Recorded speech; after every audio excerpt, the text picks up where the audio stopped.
Hi friends, welcome to my channel. ഇന്ന് ബ്രേക്ക്ഫാസ്റ്റിനൊക്കെ ചെറിയാവുന്ന പുട്ടും കടലക്കറിയുടെ റെസിപ്പിയാണ്.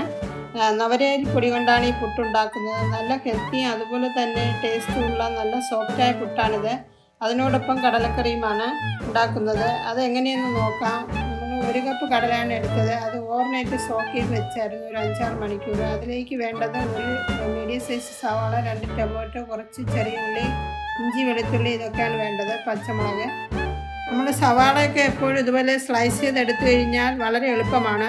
എത്ര വേണമെങ്കിലും നമുക്ക് സ്ലൈസ് ചെയ്തെടുക്കാൻ പറ്റും. അതിനോടൊപ്പം തന്നെ ചെറിയ ഉള്ളി ഒന്ന് ചെറുതായി കട്ട് ചെയ്ത് ചേർക്കണം. ടൊമാറ്റോ ഒക്കെ ഇതേപോലെ ഒന്ന് കട്ട് ചെയ്ത് എടുക്കണം. ഇനി നമുക്ക് പ്രഷർ കുക്കർ വെച്ചതിന് ശേഷം അത് നല്ല ചൂടായി വരുമ്പോൾ അതിലോട്ട് 2 ടേബിൾ സ്പൂൺ വെളിച്ചെണ്ണ ഒഴിച്ചിട്ട് ഒരു 3/4 ടീസ്പൂൺ കടുകും 2 വറ്റൽമുളകും ഇട്ടിട്ട് കറിവേപ്പിലയിട്ട് പൊട്ടി വന്നതിന് ശേഷം അതിലോട്ട് സവാളയും ചെറിയ ഉള്ളിയും ഒരുമിച്ച് ഇങ്ങനെ ചേർത്ത് ഒരു 2-3 മിനിറ്റ് അതിൻ്റെ റോ ഫ്ലേവർ മാറുന്നത് വരെ വഴറ്റിയെടുക്കണം. അത് കഴിഞ്ഞിട്ട് 1 ടേബിൾ സ്പൂൺ അളവിൽ ഇഞ്ചി, വെളുത്തുള്ളി ഇങ്ങനെ ചെറുതായി ഒന്ന് ക്രഷ് ചെയ്തെടുത്താണ്. എന്നിട്ട് 2 പച്ചമുളകും കൂടെ ചേർത്ത് അതിൻ്റെ പച്ചമണം മാറുന്നത് വരെ വഴറ്റണം. ഇനി നമുക്ക് പൊടികൾ ചേർക്കാം. 1/2 ടീസ്പൂൺ മഞ്ഞൾപ്പൊടിയും 1/2 ടീസ്പൂൺ മല്ലിപ്പൊടിയും 1/2 ടീസ്പൂൺ നല്ല എരിവുള്ള മുളക് പൊടി. മല്ലിപ്പൊടി മുളക് പൊടി ഈക്വൽ ക്വാണ്ടിറ്റിയിലാണ് ചേർക്കേണ്ടത്.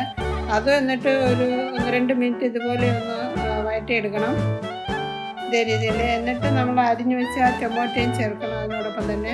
ഇതിന് മുന്നേ വെറൈറ്റി ആയിട്ടുള്ള 3 രീതിയിലുള്ള പുട്ടുണ്ടാക്കുന്ന വീഡിയോസ് അപ്ലോഡ് ചെയ്തിട്ടുണ്ട്. ഈ സമയം നമ്മൾ സോക്ക് ചെയ്ത് വെച്ച കടല ചേർക്കാം. എന്നിട്ട് അത് 1-2 മിനിറ്റ് ഇതേപോലെ ഒന്ന് വേവിച്ചെടുക്കണം. എന്നാലേ മസാലയൊക്കെ അതിൽ നല്ലപോലെ പിടിക്കുകയുള്ളൂ. അതുകൊണ്ടാണ്.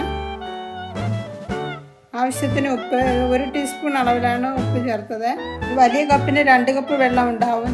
ചെറു ചൂടുവെള്ളമാണ് ഒഴിക്കേണ്ടത്. എന്നിട്ട് അതൊന്ന് നല്ല മിക്സാക്കി എടുക്കണം. ഇനി ഒരു 1/2 കപ്പ് കൂടെ വേണ്ടി വരും. മൊത്തത്തിൽ 2.5 കപ്പ്. എന്നിട്ട് ഹൈ ഫ്ലെയിമിൽ 1 വിസിൽ വന്നിട്ട് ഒരു മീഡിയം ഫ്ലെയിമിൽ ഒരു 7 വിസിലെങ്കിലും വരണം. ഇപ്പോൾ അത് 7 വിസിലായിട്ടുണ്ട്. മൊത്തത്തിൽ 8 വിസിൽ. നല്ലപോലെ അത് കുറുകി വന്നിട്ടുണ്ട്. ഈ സമയം നമ്മൾ മസാല ചേർത്തിട്ടില്ലായിരുന്നു. 1/2 ടീസ്പൂൺ മസാല കൂടെ ചേർത്തിട്ട് ഗരം മസാല, എന്നിട്ട് കുറച്ച് മല്ലിയില കൂടെ ചേർക്കാവുന്ന. മല്ലിയില ഫ്ലേവർ ഇഷ്ടമില്ലെങ്കിൽ അത് സ്കിപ്പ് ചെയ്യാവുന്നതാണ്. കടല നല്ലവണ്ണം വെന്ത് വന്നിട്ടുണ്ട്. നല്ലൊരു ഫ്ലേവറൊക്കെ ഉണ്ട്. ഇനി നമുക്കതൊരു ബോളിലോട്ട് ഒഴിക്കാം. 1 കപ്പ് നവരരിയാണ്. ഇത് ഞാൻ ഒരു 5 മണിക്കൂർ കുതിർത്തെടുത്തതായിരുന്നു. നല്ല അതിൻ്റെ വെള്ളമൊക്കെ മാറ്റിയതിന് ശേഷം നല്ലപോലെ പൊടിച്ചെടുത്തു. ഇത് കൂടുതൽ അങ്ങ് ഫൈൻ പൗഡർ ആവണ്ട, ചെറിയൊരു തരിതരിപ്പോടുകൂടി പൊടിച്ചാൽ മതിയാകും. നമുക്ക് ഇത്രയും ക്വാണ്ടിറ്റി കിട്ടിയിട്ടുണ്ട്. ഇത് നമുക്ക് ഒന്ന് ചെറുതായിട്ടൊന്ന് ചൂടാക്കി എടുക്കണം. ഇതേ രീതിയിൽ പൊടി ചെറുതായി ഒന്ന് തണുത്തിട്ടുണ്ട്. നമുക്ക് ഇനി ആവശ്യത്തിന് ഉപ്പ് ചേർത്തിട്ട് അതൊന്ന് മിക്സാക്കി എടുക്കാം. ഒരു 1/4 ടീസ്പൂൺ അളവിൽ ഉപ്പ് മതിയാകും. എന്നിട്ട് വെള്ളം ഒരു 3/4 കപ്പ് വെള്ളം വേണ്ടി വരും. നമ്മളിതിൽ കുറച്ച് കൂടുതൽ വെള്ളം ഒഴിച്ചാണ് ഇങ്ങനെ മിക്സാക്കി എടുക്കേണ്ടത്. എന്നാലേ അത് നല്ലപോലെ വേവുകയുള്ളൂ. അതുകൂടാതെ നല്ല സോഫ്റ്റ് ആവാനും ആണിങ്ങനെ വെള്ളം കൂടുതൽ ഒഴിച്ച് മിക്സാക്കുന്നത്. നമ്മൾ സാധാരണ പച്ചരി കൊണ്ടുള്ള വെള്ളപ്പുട്ടുണ്ടാക്കുമ്പോൾ ഇത്രയും വെള്ളത്തിൻ്റെ ആവശ്യമില്ല. ഇത്രയും മതിയാകും. ഇനി നമുക്കത് മാറ്റി വയ്ക്കാം.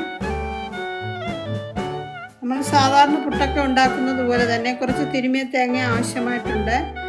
നമ്മൾ മുള കൊണ്ടുള്ള പുട്ടുകോളിലാണ് ഇത് ഉണ്ടാക്കുന്നത്. ആദ്യം നമുക്കതിൻ്റെ ചില്ല് ഇടാം. എന്നിട്ട് കുറച്ച് തേങ്ങ ഇട്ടിട്ട് പൊടിയിടാം. ഈ നവരയരി വയനാട് പോയപ്പോൾ വാങ്ങിയതായിരുന്നു. ഇത് ആവശ്യമാണെങ്കിൽ എല്ലാ സൂപ്പർ മാർക്കറ്റിലും നമുക്ക് ഇത് അവൈലബിൾ ആണ്. അതുപോലെ തന്നെ ആമസോണിലും.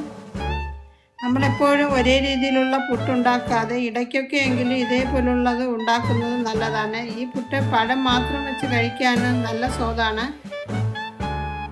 ഇനി നമുക്ക് അടച്ചതിന് ശേഷം സ്റ്റീം ചെയ്തെടുക്കാം. 6-7 മിനിറ്റ് സമയം വേണ്ടി വരും നല്ല വെന്ത് കിട്ടാൻ. ഫ്രണ്ട്സ്, എൻ്റെ ഈ വീഡിയോ കുറച്ച് പേർക്കെങ്കിലും യൂസ്ഫുൾ ആയി കാണുമെന്ന് വിചാരിക്കുന്നു. എൻ്റെ ഈ ചാനൽ ആദ്യമായിട്ടാണ് കാണുന്നതെങ്കിൽ സബ്സ്ക്രൈബ് ചെയ്ത് കൂടാതെ ബെൽ ബട്ടൺ ക്ലിക്ക് ചെയ്താലേ ഞാനിടുന്ന ന്യൂ റെസിപ്പീസിൻ്റെ നോട്ടിഫിക്കേഷൻ കിട്ടുകയുള്ളൂ. വീഡിയോ ഒന്ന് ഷെയർ ചെയ്ത് റിപ്ലൈ കമൻറ്റ് ബോക്സിൽ ഇടാൻ മറക്കരുത്. അടുത്ത നല്ലൊരു റെസിപ്പിയുമായി വരുന്നത് വരെ നന്ദി.